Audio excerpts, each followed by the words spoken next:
Liver বদলানো হচ্ছে, kidney বদলে ফেলা হচ্ছে, গল ব্লাডার স্টোনের অপারেশনের নাম করে গল ব্লাডার কেটে বাদ দেওয়া হচ্ছে, হার্টের নানা রকম কমপ্লিকেটেড অপারেশন করা হচ্ছে, ইউটেরাস রিমুভ করে দেওয়া হচ্ছে, বিপি, সুগার, থাইরয়েডের নাম করে কেমিক্যাল যুক্ত ওষুধ সারা জীবন ধরে খাওয়ানো হচ্ছে। এটা কোনো চিকিৎসা? স্যার, আপনারা মানুষকে অসুস্থ হতে দিচ্ছেন কেন, যেখানে রোগের গোড়ায় গিয়ে রোগকে নির্মূল করা সম্ভব? আসুন আমাদের সাথে যোগ, মেডিটেশন ও আয়ুর্বেদের মিলিত আবিষ্কার আরোগ্য কিটকে গ্রহণ করুন আর নিজের ও পরিবারের অন্যান্য সদস্যদের সুস্থ ও নিরোগ সুখের জীবন দান করুন।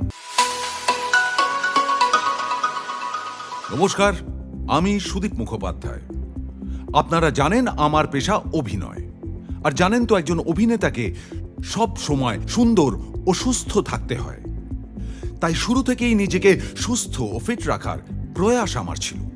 আজ আমাদের দেশের বেশিরভাগ মানুষ কোনো না কোনো রোগের শিকার হয়ে আছে। বাচ্চা, যুবক, মাঝবয়সী এবং বয়স্ক সবাই ভুগছেন। সুগার, বিপি, খারাপ লিভার, অকেজো কিডনি, হার্টের রোগ, থাইরয়েড, অ্যানিমিয়া, হাঁপানি, অর্শ, ফুসফুসের সংক্রমণ এবং সর্বোপরি পেটের অসুখ, এছাড়া ক্যান্সার তো আছেই। আর এই সমস্ত শারীরিক রোগের কারণ আমাদের লাগামহীন জীবনযাপন, ইনডিসিপ্লিন লাইফ। কি খেতে হবে, কতটা খেতে হবে, কেন খেতে হবে, কখন খেতে হবে, এই সব সম্পর্কে আমাদের কোনো ধারণা নেই। আমাদের শেখানো হয় না। কাজকে প্রাধান্য দিতে গিয়ে, রোজগার বাড়াতে গিয়ে আমরা আমাদের শরীরের ক্ষতি করছি। আরে দাদা, লক্ষ লক্ষ কোটি টাকা আপনার ব্যাংকে আছে, বাড়ির সামনে মার্সিডিজ বেঞ্চ দাঁড়িয়ে আছে, অথচ আপনি অসুস্থ হয়ে অ্যাম্বুলেন্সে করে হাসপাতালে যাচ্ছেন। জাস্ট ভাবুন কি দাম রইল আপনার এই জীবনের। অথচ আমরা শরীরের জন্য কি করছি? শুধুমাত্র স্নান করা ছাড়া আমাদের শরীরের কোনো যত্ন নেই। কিন্তু এইভাবে কতদিন চলবে?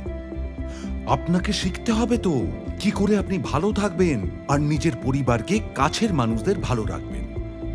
আমরা সবাই একটাই স্বপ্ন দেখি, পেশায় সফল হয়ে প্রচুর টাকা রোজগার করা, ভবিষ্যৎকে সুরক্ষিত করা। কিন্তু যে কোনো পেশায় সফল হতে গেলে সর্বপ্রথম যেটা দরকার সেটা হলো সুস্থ শরীর, সুস্থ মস্তিষ্ক। এই দুটি জিনিস যদি ঠিক থাকে, সুস্থ সবল থাকে, তাহলে কিন্তু আপনি সফল হতে পারবেন, আপনার স্বপ্নকে সত্যি করতে পারবেন। কিন্তু বাস্তব এটাই যে 90% মানুষ নিজের শরীরের যত্ন নেন না।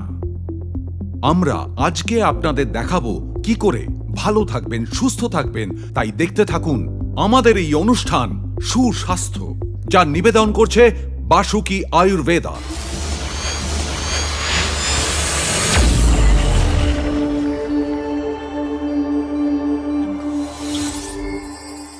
বাসুকি আয়ুর্বেদার সুস্বাস্থ্য অনুষ্ঠানের উদ্দেশ্য হল মানুষকে তার স্বাস্থ্য সম্পর্কে অবহিত ও সচেতন করে তোলা, যাতে সে ভবিষ্যতে কোনো ধরনের রোগ, যথা বিপি, সুগার, লিভার ও কিডনির সমস্যা, হার্টের রোগ, হাঁপানি, বাত, অর্শ, যে কোনো ধরনের পেটের রোগ ইত্যাদির জন্য কোনো মেডিসিন না খায় ও অপারেশন করানোর অবস্থায় না পৌঁছয়। আমাদের মধ্যে উপস্থিত আছেন বিশিষ্ট আয়ুর্বেদ বিশেষজ্ঞ ডক্টর শ্যামাপ্রসাদ রায়। আর আপনারা যারা দেখছেন, আপনাদের যদি কোনো প্রশ্ন থাকে, শরীরের সম্পর্কে কোনো সমস্যা থাকে, সরাসরি আমাদের ফোন করুন নিচে স্ক্রোলে দেওয়া নাম্বারে। নমস্কার ডক্টর রায়। নমস্কার সুদীপবাবু।